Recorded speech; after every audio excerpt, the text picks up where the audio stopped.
দশমে মঙ্গলের অবস্থান নিয়ে আজকে কথা বলবো। দশম স্থান হচ্ছে পেশার স্থান, কর্মফলের স্থান এবং উদ্দামের স্থান।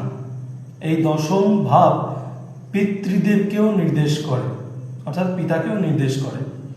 এই দশম ভাবে যদি মঙ্গল থাকে তাহলে মনে করা হয় যে জাতক হবে উদ্দামী এবং পিতার থেকে সে সাহায্য পাবে এবং সে অসম সাহসী হবে, দুঃসাহসিক হবে এবং তার কর্মক্ষেত্র ডিফেন্স লাইনে হতে পারে, সে যোদ্ধা হতে পারে।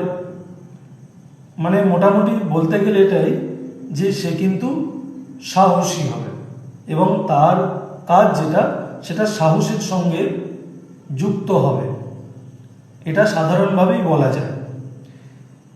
তো দশম ঘরে মঙ্গল আছে এরকম কয়েকজনের নাম বলবো।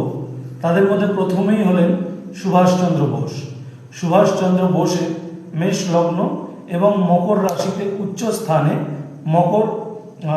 আপনার মঙ্গল অবস্থান করছে। এরপরে আসি নেপোলিয়ন বোনাপার্ট। এই নেপোলিয়নেরও কিন্তু দশম স্থানে মঙ্গল। তারপরে রণজিৎ সেন, যিনি কিনা শিখ সাম্রাজ্যের প্রতিষ্ঠাতা ছিলেন, তারও দশমভাবে মঙ্গল। আবার যে আলেকজান্ডার, যিনি কিনা ম্যাসিডোনিয়ার রাজা ছিলেন, তারও দশমে মঙ্গল।